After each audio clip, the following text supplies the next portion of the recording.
And I'm still on the lookout for the yellow-billed oxpecker. We've got a couple of red bills just having a bit of a sand bath in front of him. I'm still on the lookout for the yellow-billed oxpecker. I haven't seen one while I've been here yet, although I believe one was seen the other day. And they're also picking up some of the parasites that might have been dislodged in the sand. But as well as doing that, that sand bathing and preening that we can see the one doing there with his beak. I had a question the other day about how oxpeckers get rid of their own parasite load, since they don't have, or if they do get ticks or anything like that, and the answer is yes, they do. They're much, much smaller than the ones that are typically on the buffalo, and there are lots and lots of different species of ticks.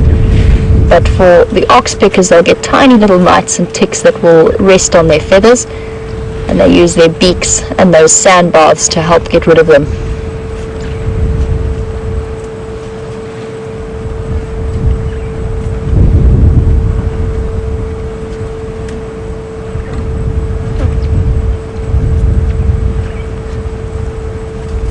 And some of them are also searching through the fresh buffalo dung.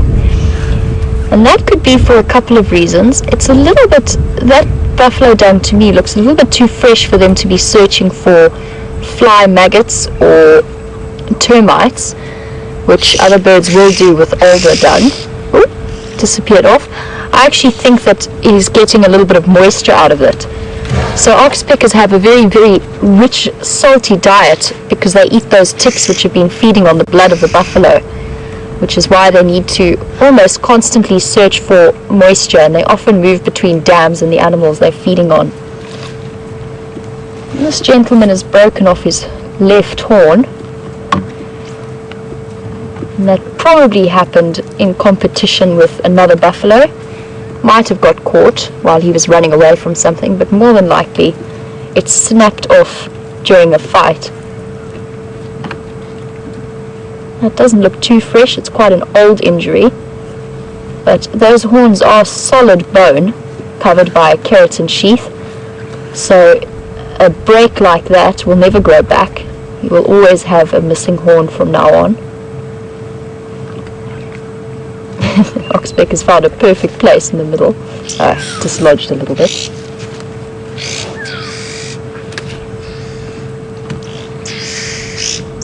And it was those very, very sharp calls of the oxpeckers that originally alerted me to these buffalo when I was trying to track those leopards.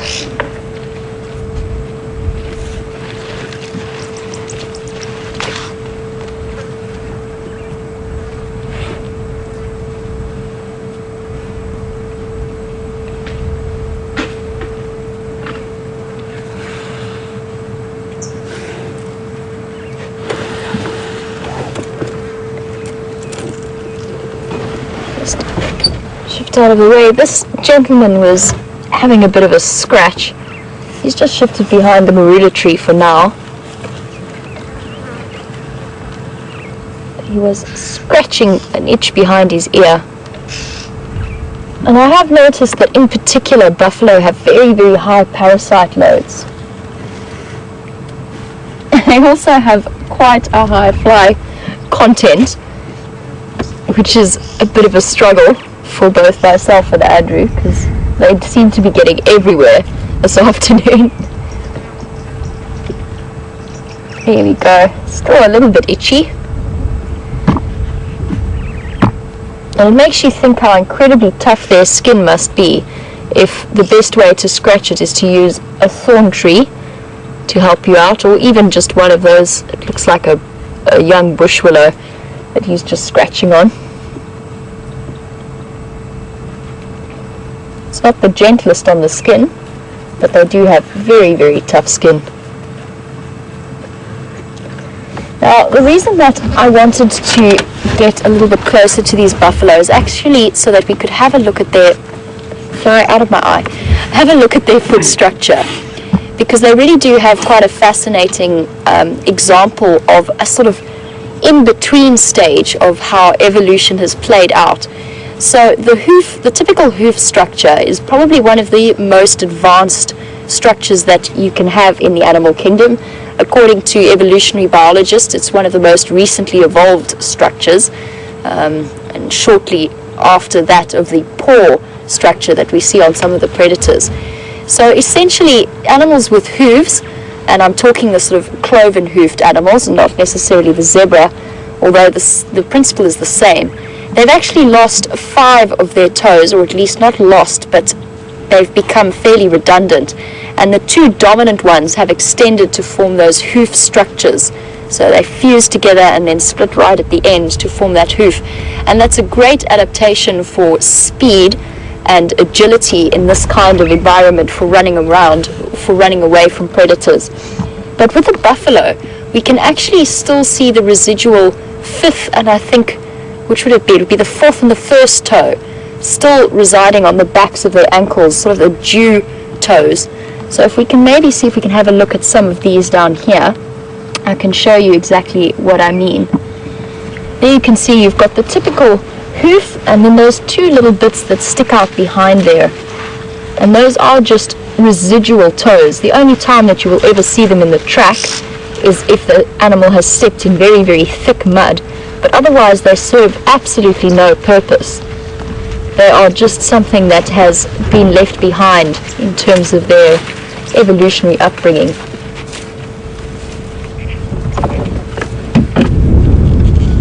It's always interesting to think about how animals have come into being. And the other animal that has quite a similar little residual dew claw, it wouldn't be called a dew claw, they're sort of residual hooves. You see it as well on warthogs, who have also got it. And the zebra hoof structure is a similar principle, but the 2 toes have actually fused into one. There you can see them nice and clearly.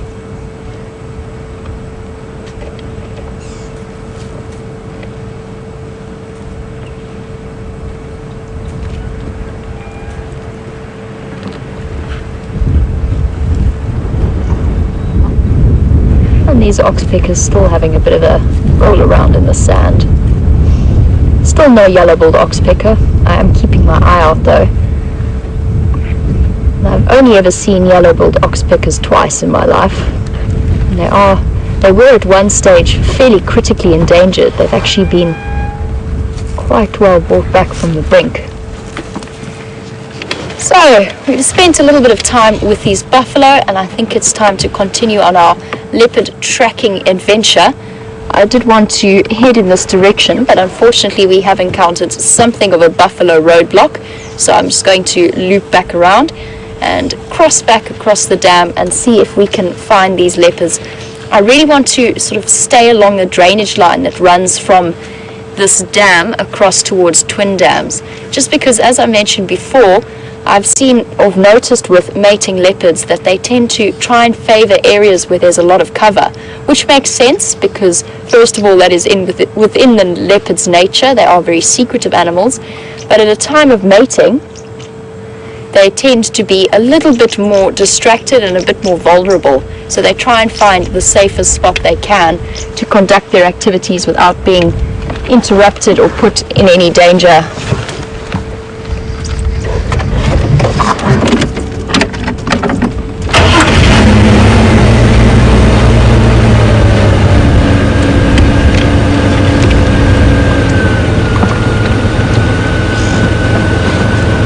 So I haven't noticed any swollen jaws. I'm not sure if you have, Andrew, but negative. It's possible it was one of the ones on the other side. I have kept an eye open. But Susie, I didn't notice your buffalo. I do believe you. I'm sure there was one. I just haven't picked up on it.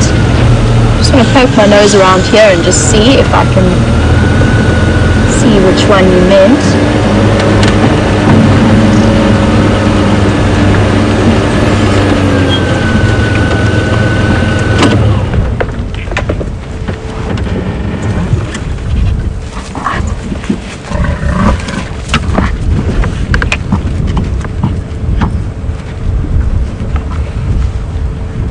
There's just a little bit of friction between them, and that's probably, if there is a buffalo here with a swollen jaw, that's probably how he ended up with one.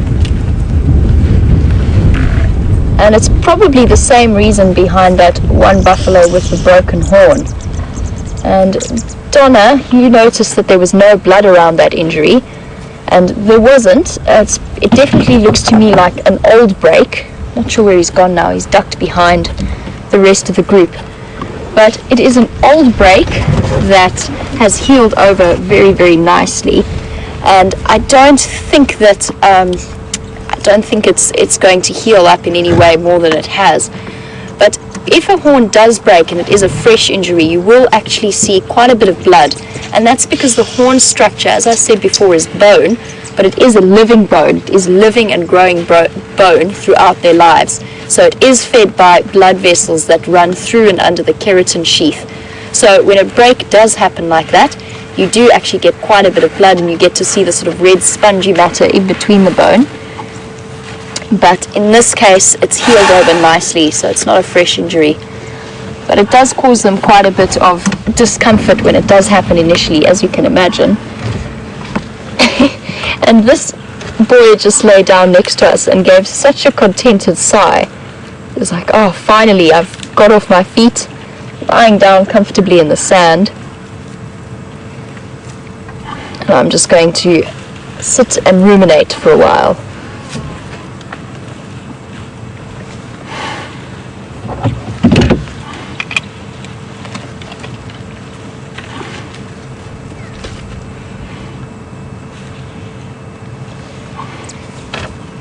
We've got a really, really nice view here of this buffalo's boss and horns, as well as sort of their general health and structure, and they're all looking fairly good.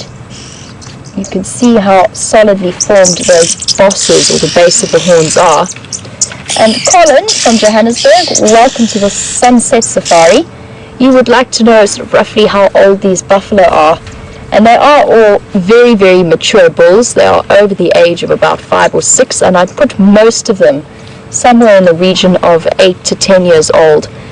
And those are rough guesses. Some of them are a little bit younger, but I'm looking at the conditions of the horns, how much damage has been done, and just their general physical condition, as well as the fact that they are off on their own in bachelor groups like this, which typically tends to be the more mature bulls over the age of 5 or 6. So I would say most of these gentlemen are in the region of 7 to 8 years old, possibly even up to 10 for, say, a big male like this one who's been sitting there. Oh, and the oxpeckers are having a field day catching the ticks that are trapped in the mud there. Looks like they're going directly to blood. Oh yes. Yeah, they've actually... This is a very common effect with oxpeckers, or you often see this. Although they do great benefits to the buffalo in terms of reducing its parasite load, when a buffalo does have a little bit of a scratch or an injury, the oxpeckers often worry at it and stop it from healing up. And that's because not only do they feed on ticks, but they also feed on blood and mucus. So they actually tend to either help considerably or keep an injury or a wound open and possibly make it even worse.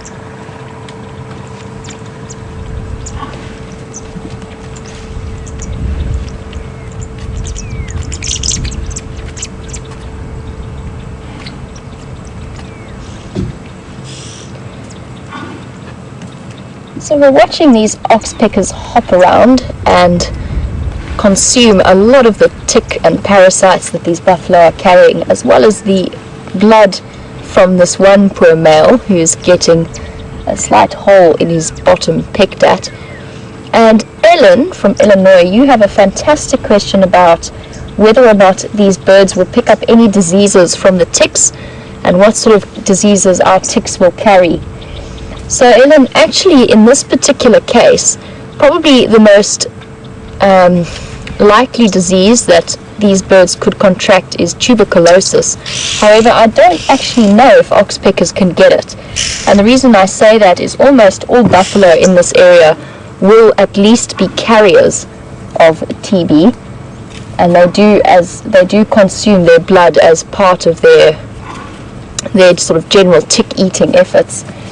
For the most part, ticks in South Africa actually don't carry majorly dangerous diseases in the same way that they might carry Lyme disease in Scandinavia and the United States. They do carry what we get and know as tick bite fever, which is a sort of, when you do get it, it is a sort of like a slightly nasty flu. Your joints ache, your lymph glands swell up, but it tends to be quite short-lived and very, very easily treated with a short course of antibiotics. So not nearly as dangerous as Lyme disease. You also have to be very unlucky to get it, because there's something like 1 in 1,000 ticks that carry it. So in general, ticks, apart from being a little bit of my nemesis, because they do create very, very itchy bite sites, they are not actually too threatening, apart from their irritation factor. But what you will see is, in a slightly ill individual, they will have a much, much higher tick load, and that just will then serve to weaken them even further and take them out of the food chain fairly quickly. There you can see those oxpeckers really tucking into that area. You probably find he had a bit of a scratch or a bit of a hole there, and they're just taking full advantage of that. He doesn't seem to be too bothered though. He could shift them off if he wanted to. And just while we do have them in frame, those oxpeckers that you can see with the darker beaks, those are juvenile oxpeckers, and it can take them over a year to attain their breeding plumage, which is that red beak. So these are just immature oxpeckers from last year's breeding season who haven't quite reached adulthood yet, but they are still red-billed oxpeckers.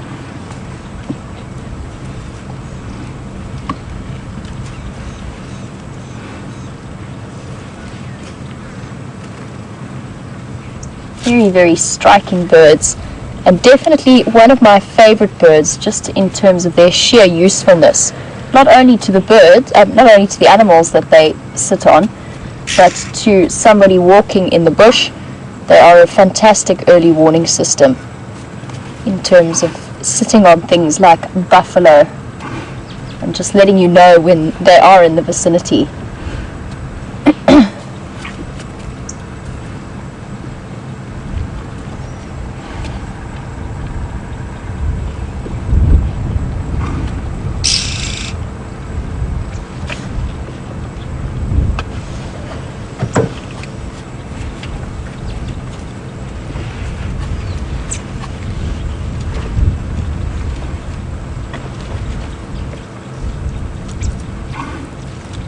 So, some very, very calm buffalo, just spending their afternoon resting in the shade out of the afternoon sun. However, I think it's time for us to continue our mission. I know that Steph is also on leopard tracks, so I think we're going to coordinate our efforts a little bit. I'll approach from this side. I know that he is around, or at least I believe he is around Twin Dams area. So we're sort of tag teaming from opposite sides and checking both sides of the drainage line, just to see if we can catch up with these mysterious two animals. And I really am very, very interested to have a chance to see Kotile. Oh, and just before I go, something that I picked up now that I nearly forgot about while I was tracking our leopards as part of Jamie's show and tell on the dashboard theme for the last couple of days. This is an old giant land snail shell. So that's why it's white in color. Typically they are snails that are brown in color, but the older shells, the old smashed shells, actually take on this white color as the sun bleaches them. There you can see the slight curves of a typical snail shell. And the reason that they are called giant land snails is that they genuinely are and can reach absolutely enormous sizes. So when I talk about them being big, they are, I've seen individuals that are bigger than my hand. Admittedly, my hand is not enormous, but for a snail that is fairly large. I mean, I've seen them reach that far in length and their shells are about that high. So really, really big snails, and you don't actually often get to see them. They're quite scarce in terms of numbers and percentages in the area. And the way that they've adapted to that is to actually, they were for a long time considered to be hermaphrodites, and in fact they possess both male and female reproductive parts. So when they do encounter each other, which if you are in sort of a low percentage or low distribution, might be a little bit tricky. So when they do encounter each other, they mate, but they can fertilize each other. So it works both ways. So both snails fall pregnant, and they lay little eggs that they hide in various sort of crevices in rocks and under leaves and so on. And we haven't seen any of them coming out and about now, and that's because during winter they do what's known as estivation. In fact, I don't even think it's estivation. I think it might be proper full-on hibernation. So what they do is they retreat to a nice safe rocky crevice, and they retreat into their shell, and they form, and I'm not sure what it's made of, but I have found them before. It's almost a very crusty mucus layer, very, very solid, and they just cover themselves up and they stay like that until the rains start to come. And then once the rains are there, they break out of that mucousy shell and they start heading off, and they actually feed on carcasses. So they start going and looking for old bones and old carcasses in the area. So just a little bit of show and tell there from our giant land snail shell. I'm still looking for an intact one to be able to show everybody. I'll keep my eyes peeled, but it's amazing what you do find throughout as you go tracking. It's always an exciting adventure, and you often encounter things you don't expect. And quite a spectacular afternoon, lots and lots of dust in the area. And I think this afternoon could have, or this evening could have a really spectacular sunset, given the amount of dust that's being blown up by the wind. And is apparently making Andrew sneeze. Bless you, Andrew. Thank you. Alright, Buffalo, don't let me disturb you. I will go around.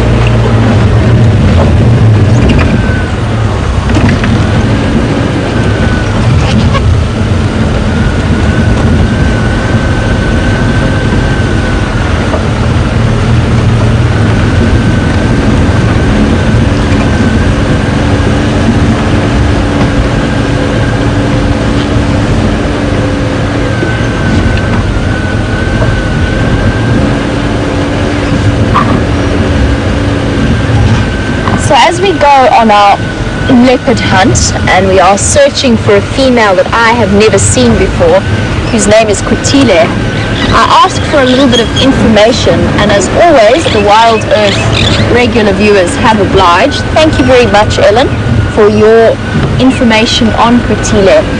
So Ellen tells me that she was seen for the first time by Wild Earth viewers in just sort of towards the early parts of the drives with Scott and Brent, and she is the dominant, or one of the dominant females of the southeast corner of Simbambili, and she has a very distinctive 2-2 spot pattern and was born in 2007.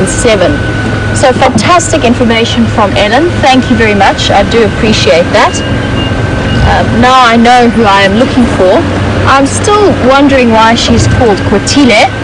I knew an elephant called Quitile once, and she very much lived up to that name. She was quite a grumpy female, a one-tusked female, who was quite regularly known to charge cars. But I'm not sure of the history behind Quitile's name. But somewhere she is mating with Tingana, and apparently the first time she was seen by Wild Earth viewers, she was mating with Mbula, or thought to be mating with Mbula.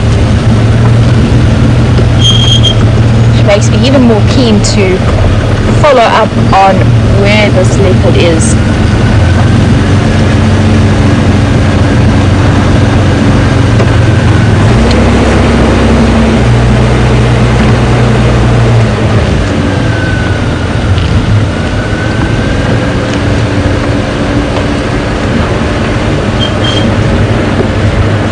I mentioned earlier that Cortile was seen to be mating with Tingana about 2 or 3 days ago.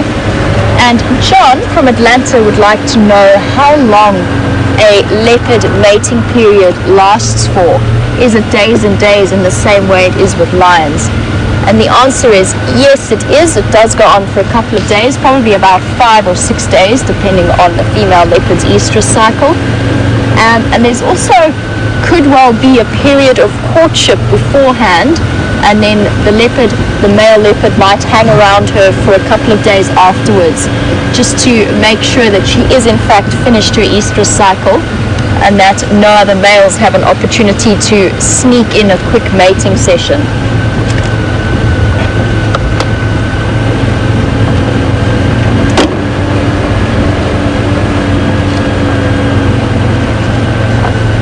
So as I drive very, very slowly and check very carefully in this drainage line, and in fact I want to hop out at regular intervals and just poke my nose into this drainage line, I'm sure you are wondering, oh, we've got dust in the brake pads, I'm going to need to sort that squeak out at some point.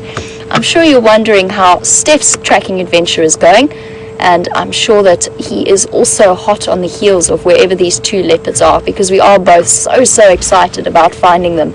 So I'm going to send you back across to Steph for now. I'm going to go and stick my head in the drainage line, and I will see you guys a little bit later.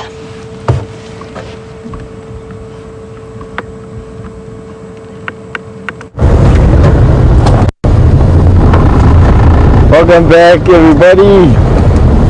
You are following us around. We are both looking for leopards right now, myself and Jamie. We're on the tracks of those leopards that we were tracking this morning. It's a male and a female whose tracks come into this area and don't leave this series of drainage lines at the moment. It's a really perfect place for a leopard to hang out.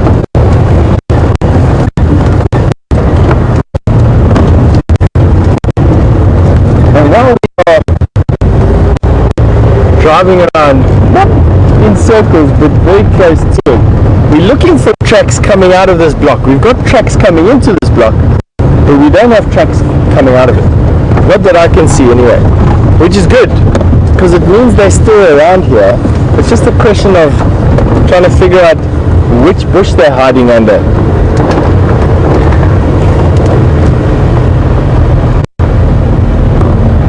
No mean feat. So if you see that I put on a weird face every now and again, it's excuse it, it's my tracking face. It's me listening to the bush, something that catches my attention. We've had a go-away bird busy calling for probably the last 10 or 15 minutes. I just want to switch off and listen here quickly. You'll see how thick the bush is around us. That go-away bird's been calling in pretty much the same place for the last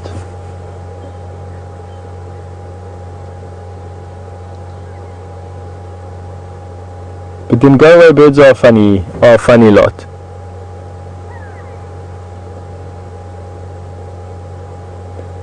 And for confirmation, I'd like to have more than just one go-away bird. I'd like to have a go-away bird and some monkeys, or a go-away bird and a squirrel, go-away bird and another bird, barbet or something, giving a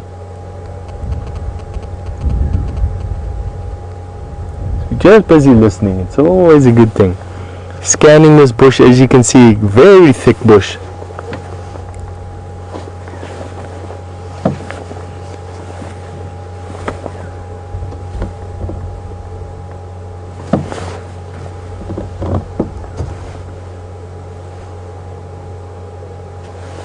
They're calling in the riverbed behind us. Whoa, these flies, they're just, one thing about the oncoming night is that hopefully they will diminish in their ceaseless sort of attacks on me. Just listening a bit more.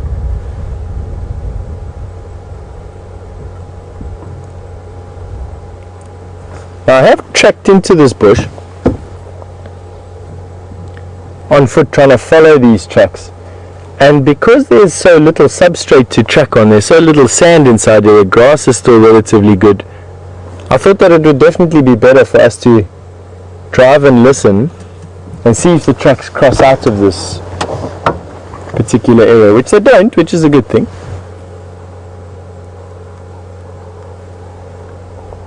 Have a look at that sunset.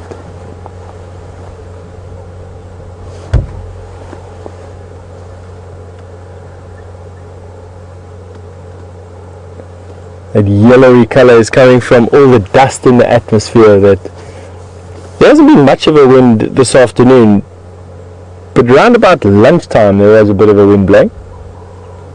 Now it's just this gusty breeze.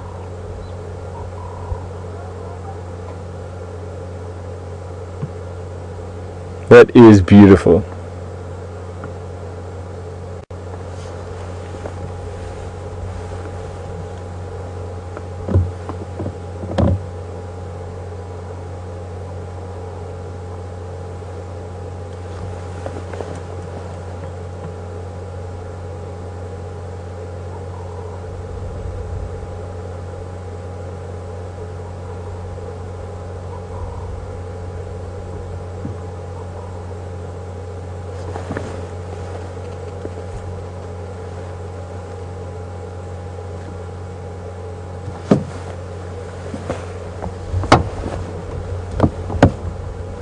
Alrighty, I don't hear anything. I think it would be best if we carry on.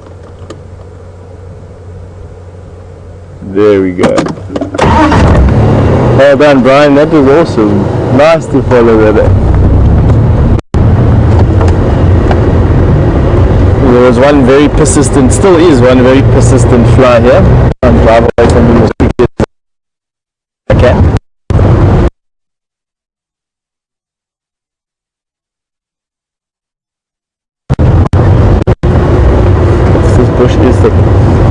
Going to take an act of luck for us to stumble across these.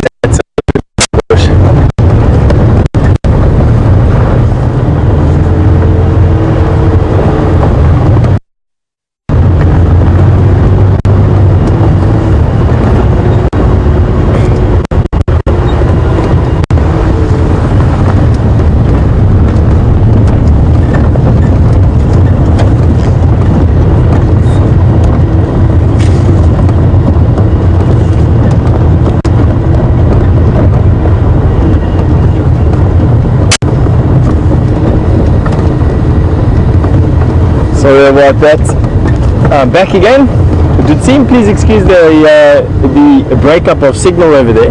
That was just going through one of these dips where we have a notoriously poor signal, and I'm glad that you're back with us. So basically what I was saying just while the signal was breaking up, for those who didn't catch it, is it's going to take an act of luck for us to bump into these cats in this thick bush.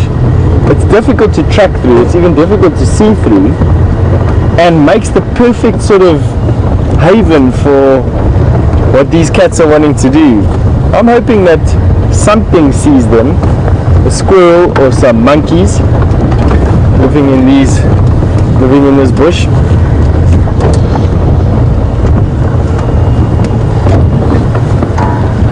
Because I definitely think that they're still here, that's for sure.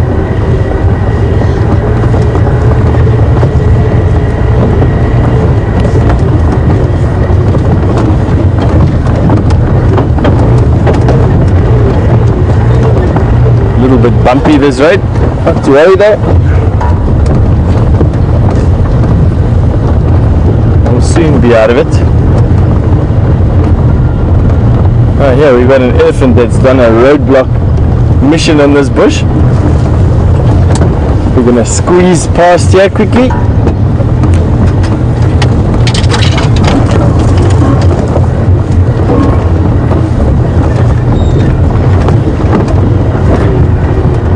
Definitely going to be a beautiful sunset today. Temperature is still relatively warm, as you can see. I'm not dressed in any jerseys or anything, got a shirt on and a pair of shorts. Not much else. Then you look for some tracks as we pass on the inside corners.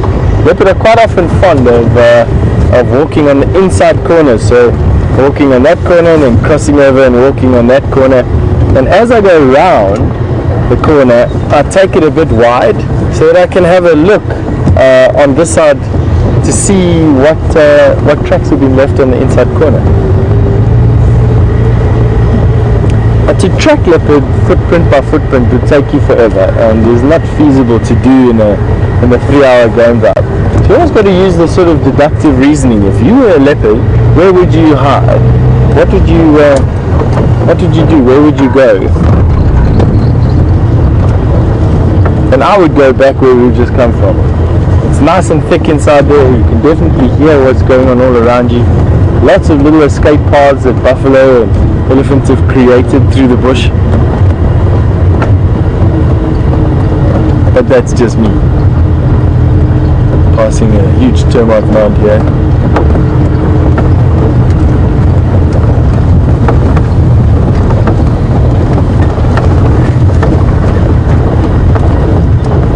The road is a bit bumpy.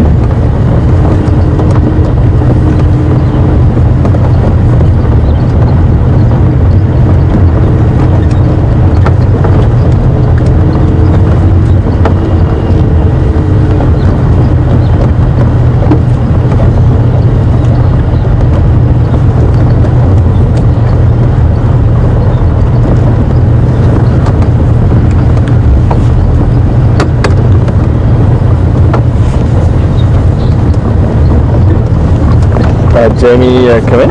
Excuse me while I speak on the radio quickly. Let's find out what Jamie's up to.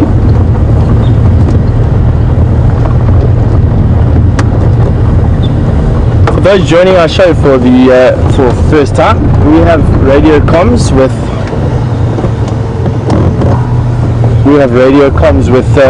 all the other rangers in this area, and it just helps spread us thinly through an area so that we can coordinate movements and find as much as what we can in a short space of time.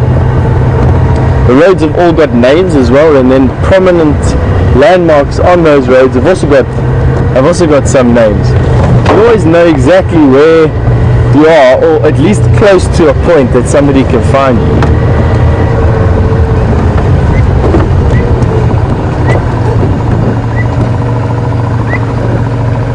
Let's go up the road a little bit to see what just chased that Franklin.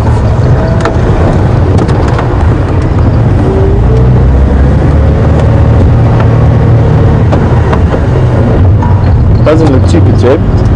Immediately landed and then carried on scratching in the dirt.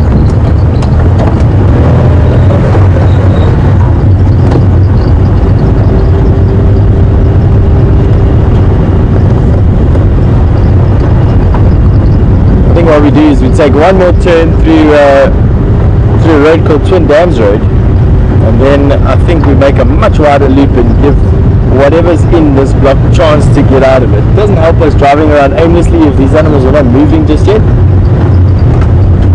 There we go. Go, Jamie. Excuse me while I speak to Jamie on the radio. Go, Jamie.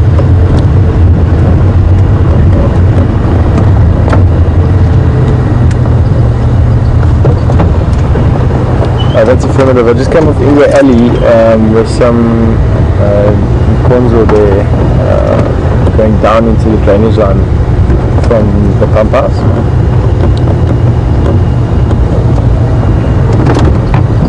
So just myself and Jamie trying to coordinate our movements around here for these two leopards.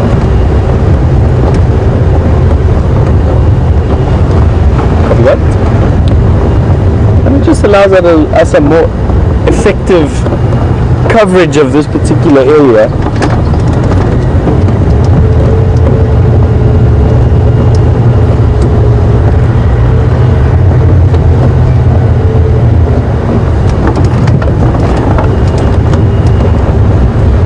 The light is starting to become this beautiful pink light, as you can see on the hill just over there.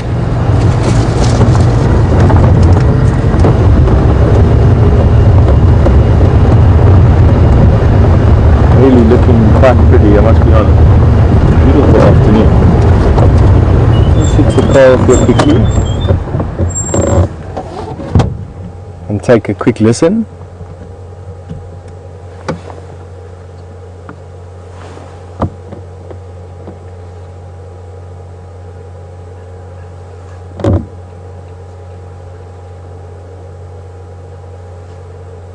Look at that beautiful sky.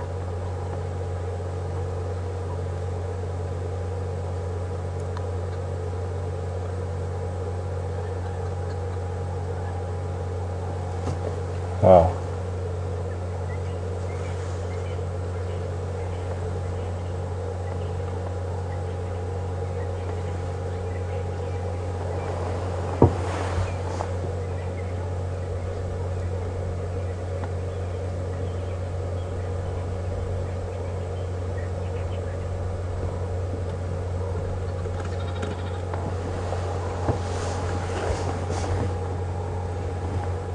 And back to us again. I think we can carry on driving.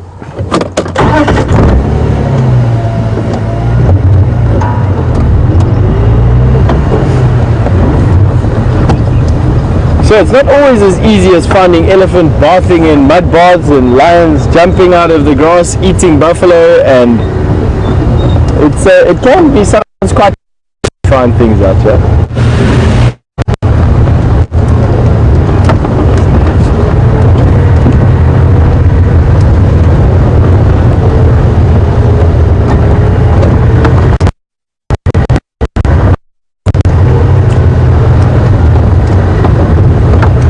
James in Kansas City, hello James, has asked, are the leopards quite vocal when they're mating with one another? And that's, yes, they are.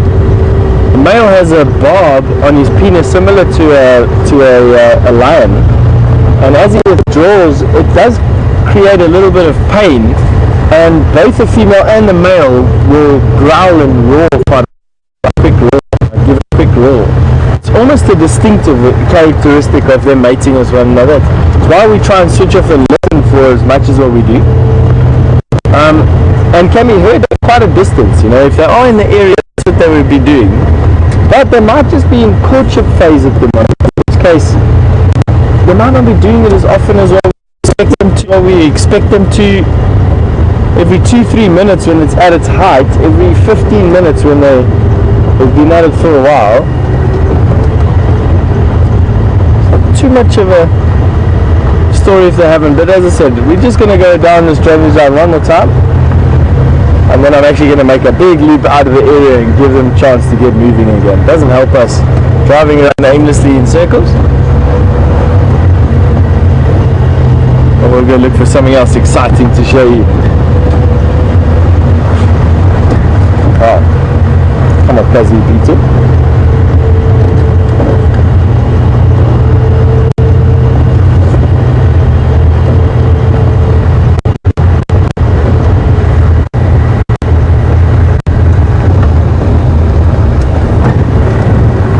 Sharon in Pittsburgh is asked if the air smells different as we go from daytime into evening, and Sharon, the answer to that question is yes, absolutely. The bush does change smell. Throughout the day, the sun has been heating the bush, and you get these columns of air moving into the sky, carrying with their scent particles. So quite often in the middle of the day, you get this baked earth smell. You get a smell that's very similar to, I don't know, it's clay pottery cooking in the air.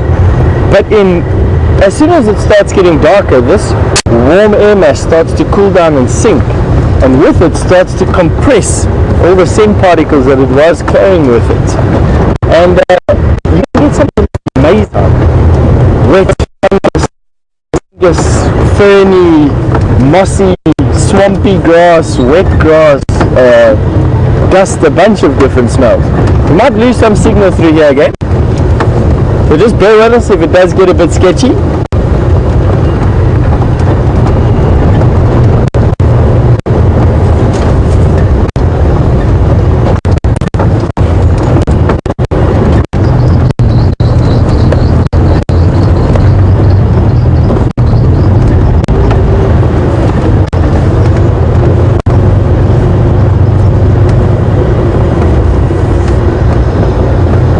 we go, the signal should be back, or better at least, if it did get a bit worse. So back to the smells question, absolutely. Right now, what I'm smelling is a greenish smell, a dusty smell still. It's still the daytime smell coming through. I'm smelling this dry grass that we've got here, surrounding us at the moment. It's starting to cool down a little bit, so there's a slight humidity that's creeping into the air.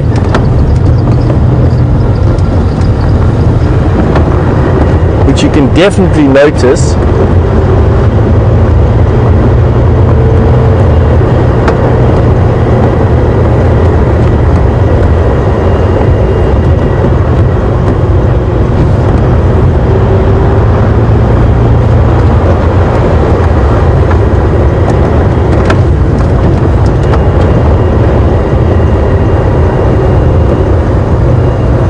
May has just asked if I've had a scary experience in the bush.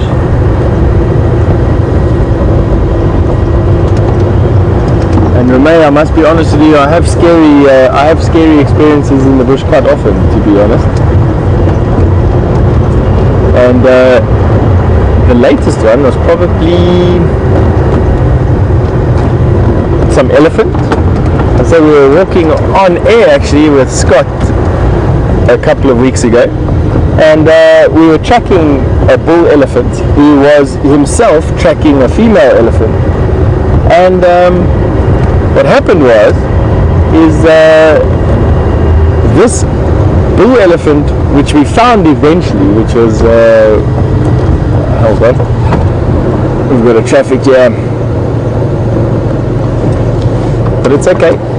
We're just going to say hello, folks, but we won't take too long.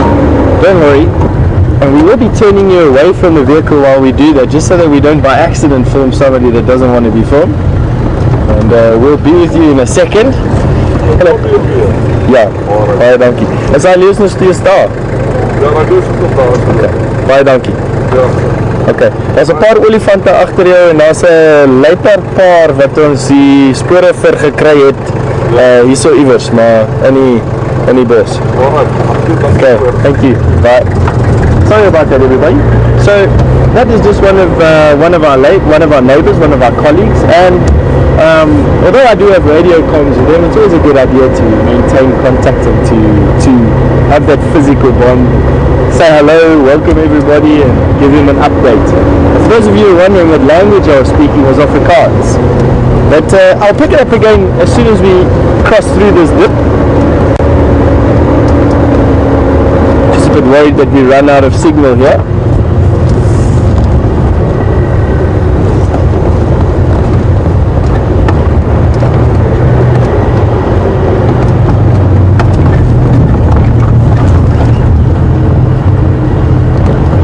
Any stations in attendance with those in Galo Cultures Net?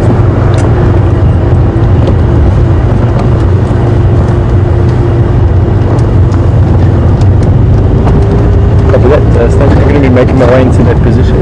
Stefan and WildEarth.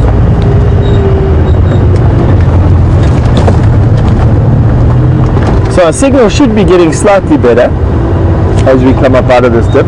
And this is where we left those lions from this morning. And I've come back here now at sunset. Let's go and see what they're getting up to. We left them in the bush off to our right hand side. And I hope they're still in the same area actually, to be honest with you. They may have moved into some shade. This bush is very thick. But let's see if we can find them from where they were this morning.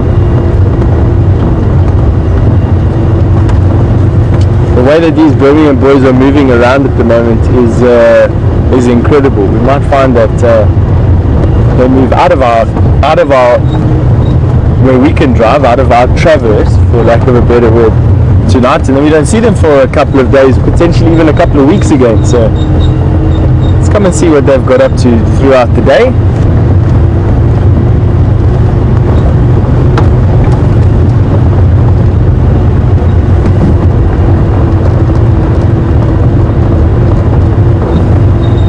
Eyes peeled for anything else that's around.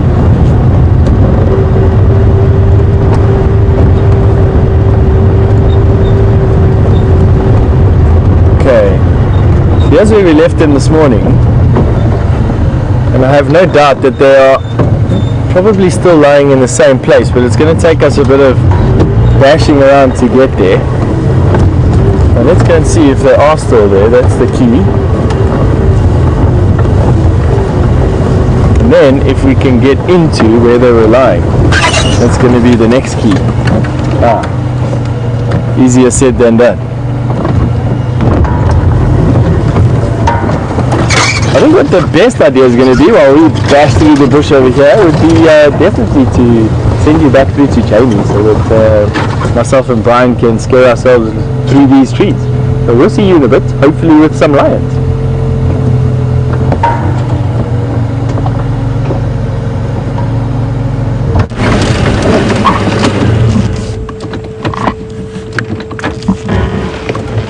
So guys, welcome back, and whilst Steph makes his way back towards those lions, I'm going to take over the area that he was tracking those leopards in, and hopefully we get to hear them. And our best hope for the moment is we know roughly what area they are in. So our best hope at the moment is hopefully Tingana, if it is him. Of course, it may not be. But if it is Tingana or one of the other dominant males, they're going to start to call, just to sort of mark out the fact that this female and this area is theirs for now. In the same way as what happened a couple of days ago with Tingana, where we caught him right at the end of the sunset safari, calling in response to the Anderson male. So we're going to head back in that direction. I've not picked up on any, apart from the tracks that Steph is on. I haven't picked up on any tracks. We've kind of been working in tandem to try and get, oh, that was quite a beautiful sunset actually. But we have been working in tandem to try and get these leopards. So unfortunately, there's no time to stop too long and watch the sun go down. There's definitely work to be done. And we'll head back across to where Steph left off. I've just been checking and looping around where he is to make sure that the tracks don't come out of the blocks where he's been working.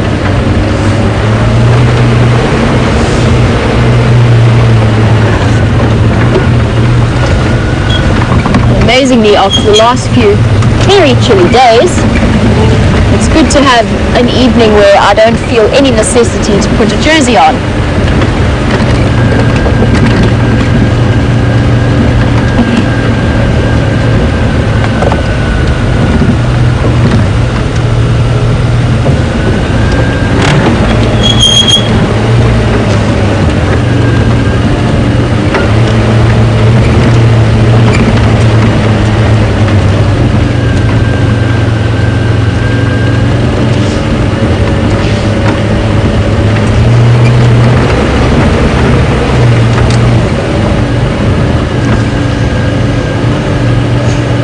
So we were talking a little bit earlier about the giant land snail shell that I picked up, and I mentioned that they have both male and female.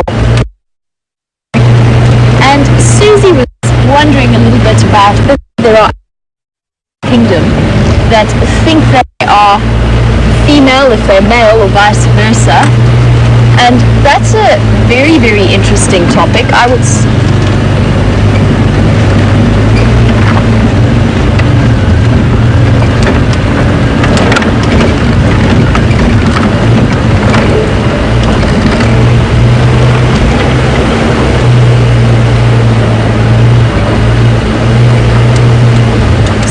we just went through a bit of a dip, and I think our signal struggled a little bit.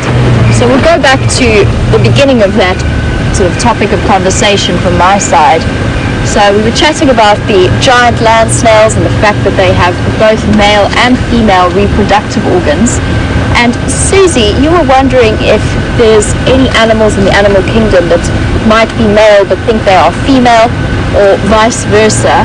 And that is a very interesting point to raise, and it's one that I have to think about quite carefully. In terms of mammals, I would say not really, although there is behavior seen between some of the animals that might be construed as very masculine behavior. For example, females mounting each other in terms of establishing dominance, or males mounting other males.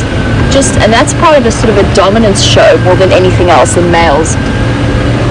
Typically, you won't see that as much. You won't see that there's any kind of gender confusion in that respect. However, sorry, I'm just looking at the leopard tracks that Steph left. I can see his footprints as well. However, I know that there are certain reptiles who are capable of, if there are no males in the area, if there are no males, they are actually capable of changing sex. Now, I'd have to double check exactly what that is. It might be amphibians that I'm thinking of, certain species of frogs maybe. So, an area that I definitely wouldn't say I'm an expert in, and certainly not something that's common in mammals, but maybe in amphibians and some of the sort of more basic animal types like that, you might see a certain level of confusion. So, excellent question, one that's got me thinking. And Susie, thank you for that. I might go and do some reading when I get back to camp tonight on transgender animal behavior. So somewhere in this drainage line, these sneaky leopards are hiding. And their tracks have just looped off the road and gone down into the drainage line. And unfortunately, it is getting to the point where it is slightly too dark to go wandering through drainage lines on foot. We are, in terms of our somewhat inferior sensory organs, we are hugely reliant on our eyesight more than anything else. We don't have the sense of power and hearing that other animals do. And we're very close to one of Tengana's favorite haunts in terms of being in this drainage line. So once I get to the top of the rise, I'm going to just stop and listen for a moment and see if we can pick up on any alarm calls, because there is a chance that these two leopards will be moving now that it's a little bit cooler.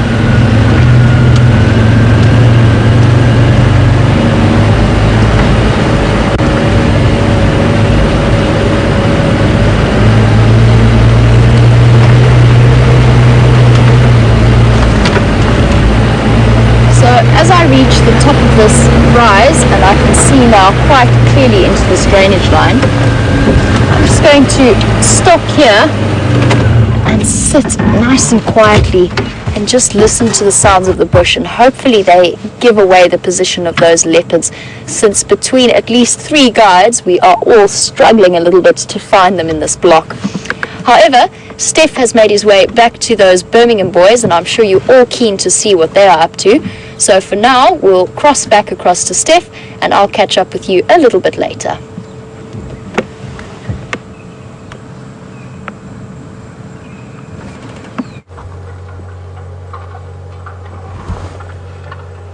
Well, we have managed to relocate the Birmingham boys lying in the thickest of thick bush, and they're lying off just to our left hand side, about as flat cats can get.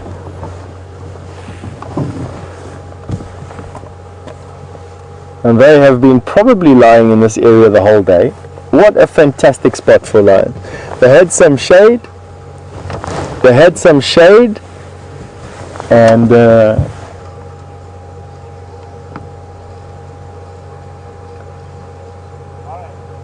they've had some sun. It is bush that no one will be able to sneak up on them with, and I almost want to say that this was by design. They purposefully moved from an open area into this thick bush this morning when we left them. And male lions that are just coming into prime like these guys have literally spent the last 5 years running away from bigger male lions. And I have no doubt that the instinctual behavior of male lions of this age to find secluded spots like this is a survival tactic. There's no doubt.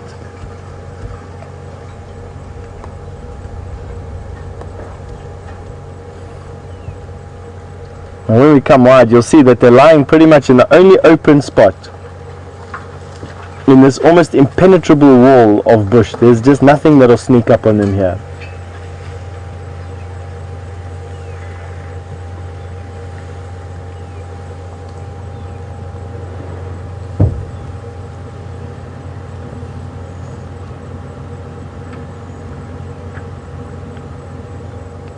Today was quite hot. I have no doubt that they're feeling quite heat exhausted. I mean, I was out in the sun probably between 12 and 2 and the sun was baking. It's starting to cool down now. They'll probably get moving as soon as it gets a bit dark. I'm noticing some movement from them, not a lot.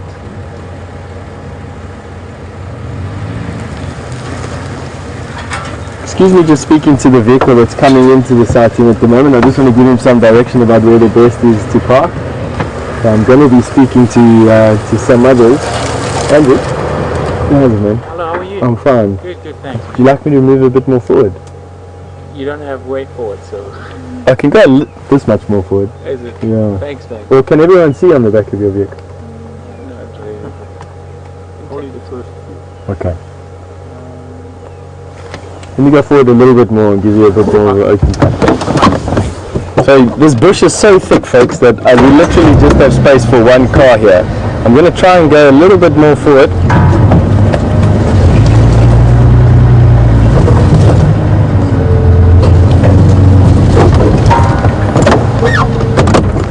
And that should give the second vehicle in the side just that extra bit of space showing. There's literally just enough space here for one car. These lines have definitely found themselves the perfect spot.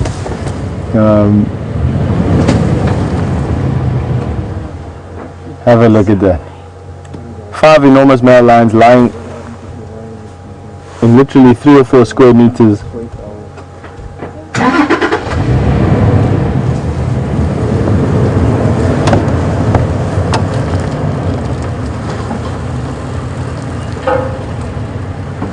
Now we have a policy here in this part of the Sabi Sands. We don't crowd vehicles around cats. You may or may not have picked up for the long-term viewers of the show that you'll never see more than 3 vehicles in a sighting at any given time, and that's only if it's nice and open. Generally, we'll try and restrict sightings to 2 and potentially even 1 car, and that's just so that we don't disturb them too much. And as you see, these cats are not disturbed at all. They couldn't care less.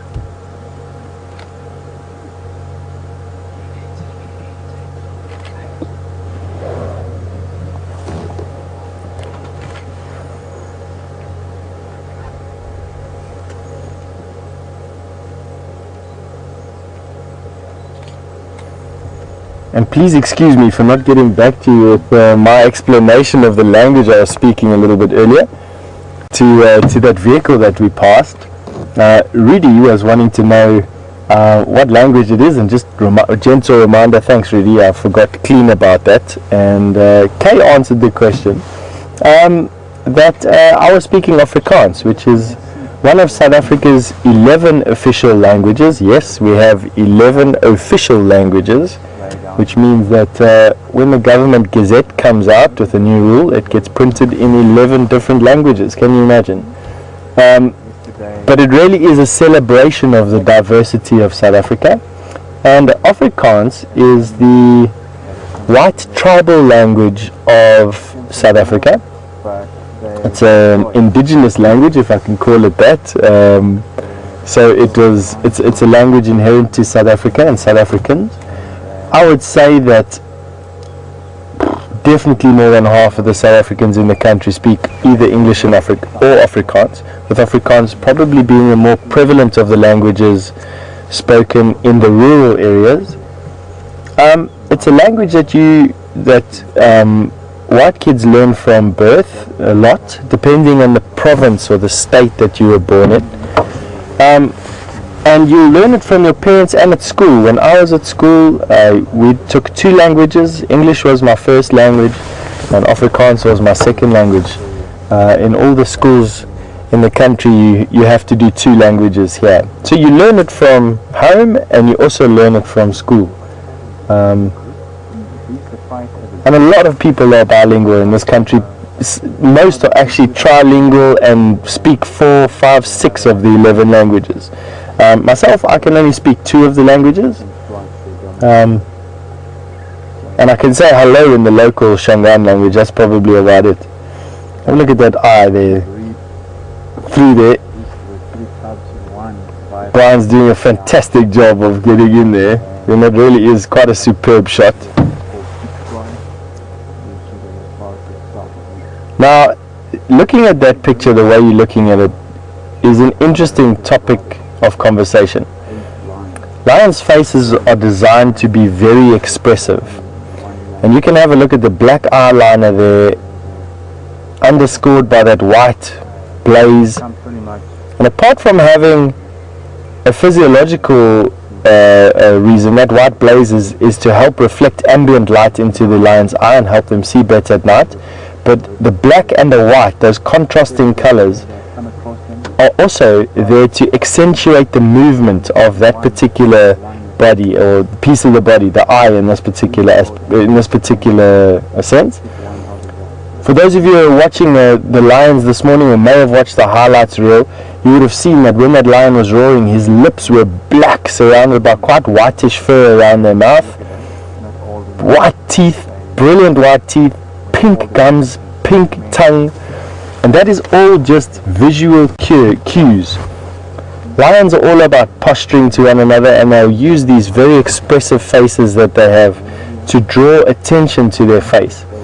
For those of you who have house cats, a very good example is when your house cat snarls or hisses at you. You'll notice that their faces go from quite camouflaged in some cases to brilliant contrasts of color with sharp teeth and big staring eyes, and that is exactly what lions try and do. They try and intimidate one another by doing that, and intimidate people as well if you come across them and they cross enough. Lions are strong enough to actually destroy and move off. Have a look at the color of their skin and the grass. That lion there on the left hand side, going in there, you'll notice that even though we have a lot of light available to us, it's very difficult to discern the colors. That lion is blending into almost all the colors that you see on the grass around him. Have a look, you'll see that there'll be a piece of his body that matches almost any one of those grasses. Now if you can imagine to yourself, take away the light source that we have and put this lion into darkness, how absolutely difficult it would be to see this lion, how superbly camouflaged he would be at night, and why they have such an advantage over prey.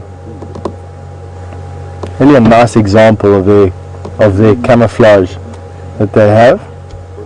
Well, they're probably gonna move later, I think, once it's dark. They're probably gonna move. And we're just gonna wait and see what they're gonna do for next 15 minutes. But I knew that they were... All 5 of them are here. From this particular angle, I couldn't tell you which one is which, although it looks like the biggest one is that one on the left-hand side of your screen in the middle of the shot now. It looks like Blondie, I think we've all called him. And he definitely is a lot, not massively bigger, but he is significantly bigger than his siblings. He is a couple of, as far as I know, he's potentially even a year older, a couple of months to a year or so older than his siblings. Might be a little bit more than that. Please don't hold me to that. But not massively older. He's not an old lion compared to his companions. Here we've got rolling over. Boom. This one where they come from now, they don't dominate. I'm not sure what the mission is now, because if they're here to dominate, they wouldn't kill us because of the lions. And then they would come and chase that young male out of the way, and then found out his greatest one in this little, let's say, one on the street now. But Push is starting to cool down significantly at the moment. I think it's at least halved in temperature since we started this afternoon.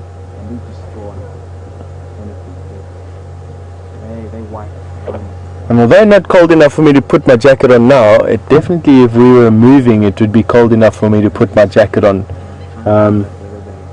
Although I've been told that I can't tolerate cold weather, hot weather I'm very comfortable with, cold weather not so much. Apparently if I had to come and visit North America during the winter, I would, I'd have anywhere in Europe in the winter time, I'd have a problem in the cold. And that it gets to minus degrees centigrade there very often and for extended periods of time. That for Brian and I would be terminal, I think. Yeah. Have a look at that beautiful sky there in the background. Wow. What a lovely shot. Testimony to how thick the bush is. We've got a branch like right in our car living with us. This one on the right hand side of your screen. One female, but from the same bride and the same part. With that dusty, purpley rose coloured sky in the background. That diffused light that you can see. There's no clear bands of colour, so no clear sunset, and that's because of all the dust in the sky. April does bring a change of the pressure systems that are prevalent over the country. In winter we have a high pressure system that's prevalent over the southern part of the continent, which moves into the Indian Ocean during our summer and sucks down a low pressure that comes out of the Indian Ocean and off of the continent, which brings us all our rain. So we have a summer rainfall here where we are, probably in the region of between 400 and 600 mils of rain per year in a normal year, as low as 200 mils of rain in a dry year, and as much as 1,600 mils of rain in a wet year.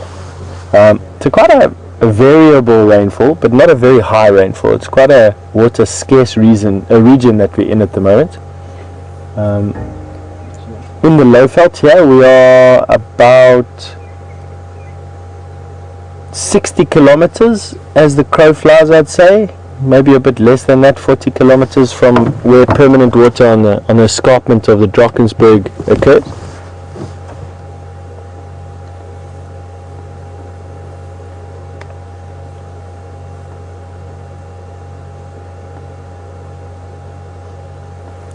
Before it gets too dark and Jamie actually loses the ability to see any tracks and to show you what she's been doing, I think a good idea would be to link over to Jamie so that she can give you an update of the leopard tracking that she's on at the moment. I don't think these lions are going to run away, so we'll be waiting right here for you to return in a little bit. They're killing the females and the big males. Not the big males. No, then that big male.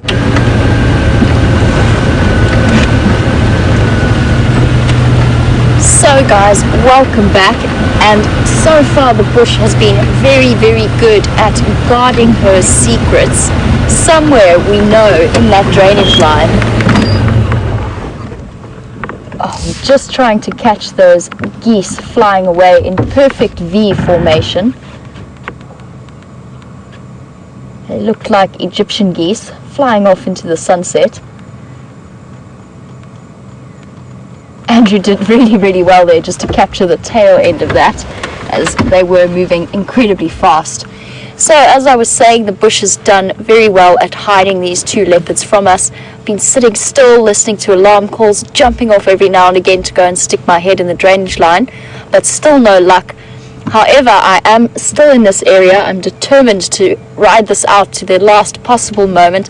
I do think that they are somewhere hidden in that drainage line, and they're just doing a very good job of hiding themselves from us. So we're going to keep on looping, keep on checking, and just see if now, as it starts to get cooler, if they haven't come out.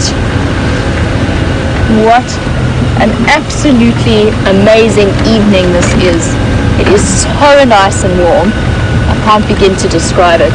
And I know that you were chatting a little bit with Steph about the incredible diversity of languages that we have in this area.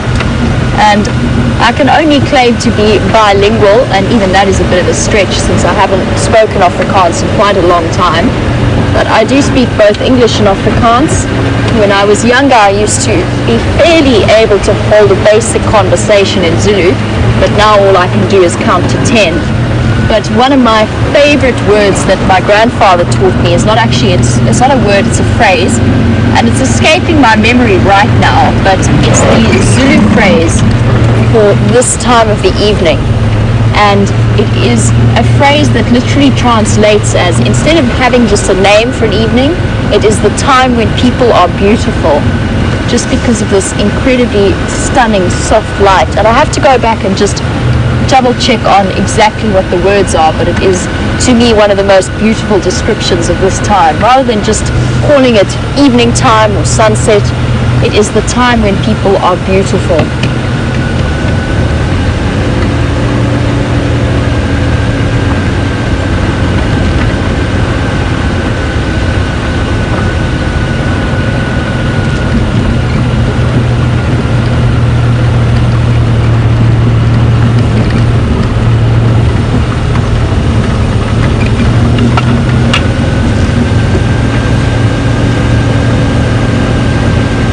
This afternoon we were treated to quite a spectacular showing of those buffalo and the various oxpeckers that were jumping around on top of them just to collect all of the ticks.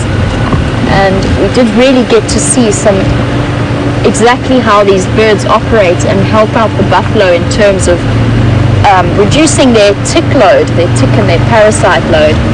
And Joyce was just wondering if it's better to have long hair or short hair to help get rid of ticks. And Joyce, welcome to the Sunset Safari. I hope you have enjoyed this afternoon as much as I have. The answer, I'm actually not too sure about the answer to that. I think that thick, dense hair is probably your best way to go in terms of discouraging ticks from jumping on the back. Something that, like the lion's fur, would probably be quite a good example. However, I don't think that either method is quite effective, because the ticks tend to aim for those really sensitive areas that tend not to have much hair either way. So underneath the tail, underneath the armpits and behind the ears, all parts that are sort of rubbed bald in the animals and where the skin is just that little bit thinner. And they tend to focus their attentions there. I'm actually going to just switch the car to low range because I'd like to be able to travel at a fairly slow pace and just double check this drainage line once again. And my ultimate aim is to head back towards Treehouse Dam. I'm hoping that those leopards decide to pop out there and have a bit of an evening drink, since they are hiding around in the drainage line in that area.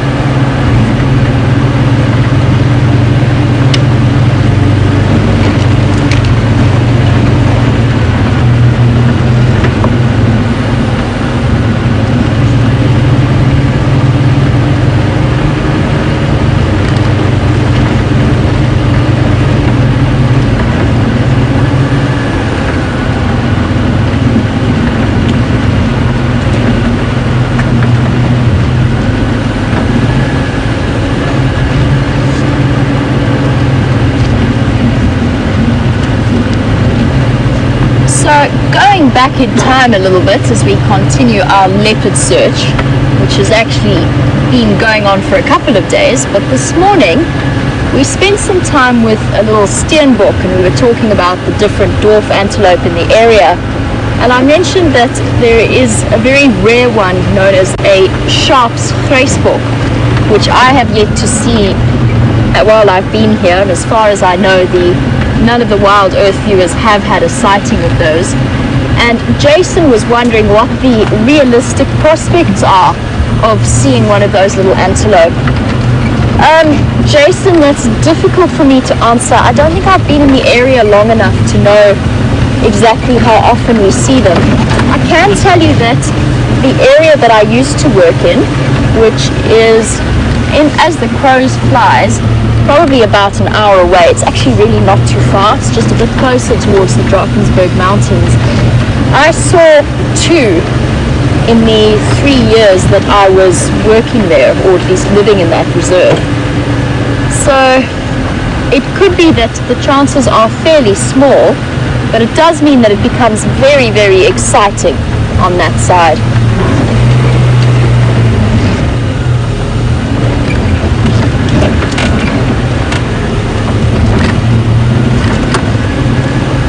Come on, leopards, we know that you're here.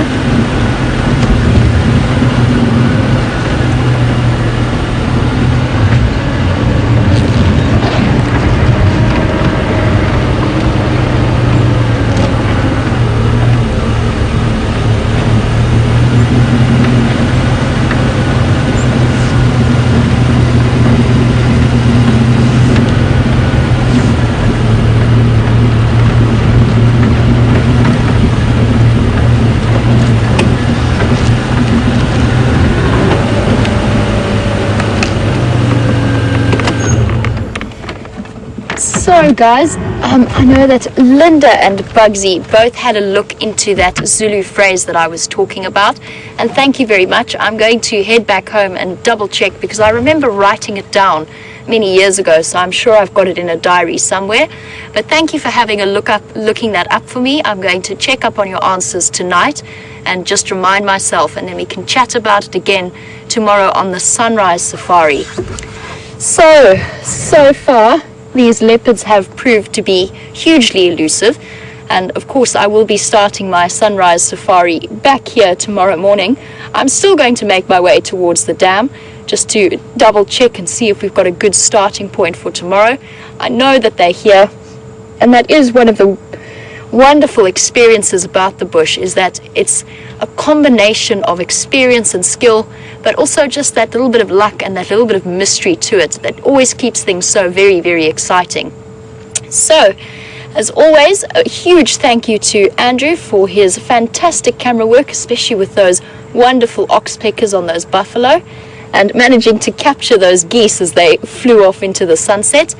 And thank you to you guys, the viewers, for bearing with us on this leopard search. We will continue on. It's all about determination and patience out here, and just keeping up the effort and trying to find out where they've gone. So join us tomorrow for the sunrise safari. Steph and myself will be back out, and we will see you again tomorrow. Have a great day or a great evening wherever you are in the world. See you guys tomorrow.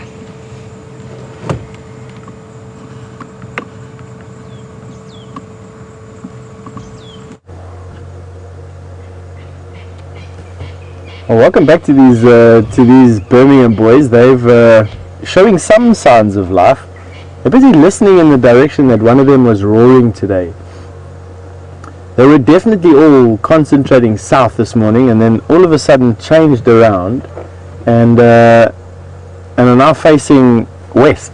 Let's see what they do. They're definitely listening to something. It might even be our leopards that are mating, you know, all the leopards that we could find. One rolling over.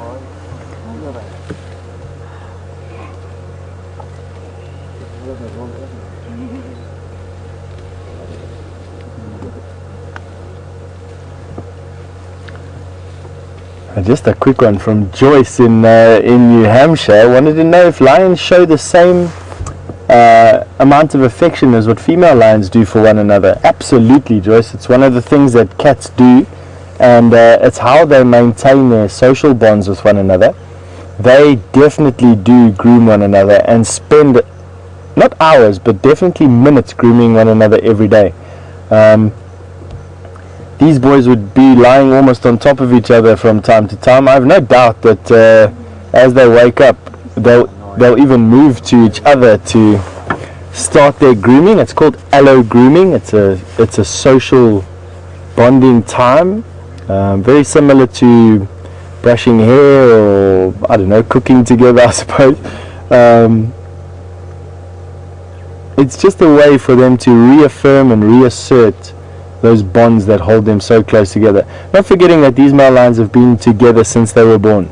There's a very deep, very strong bond amongst these cats. They've been through a lot together. They are going to go through a lot together, End of the tail, and then you can't see and the end of hopefully we're going to be here to see it all. but it's also pitch black as well. End of the Now, we've had a fantastic day today. We've had vultures on kills. We've had elephant. We've had, I don't know if we've had any buffalo today, but we've definitely had a cracker of an afternoon. I mean, that elephant sighting that we had today with Ellie's firstly sniffing around a boneyard, then going for a mud bath, then dust bathing in a termite mound, and then showing us exactly how elephants speak to us, and then wanting to show us how they can cover us in sand and help us with our fly problem. And then taking that awesome mud bath that we saw. It's definitely been a cracker of a day for us, and then finishing it off with these Birmingham boys. So we're going to have to be saying goodbye now, unfortunately, but you can absolutely join us for the sunrise safari tomorrow. So from myself, Stefan, and Brian, from Jamie and Andrew, I know, and from the two ladies in FCE, Jess and Tara, we're definitely going to be bidding you a good night, to wish you well, and we'll see you soon again. follow the tail, follow the black, and look at the black. All the time, rather than lose it.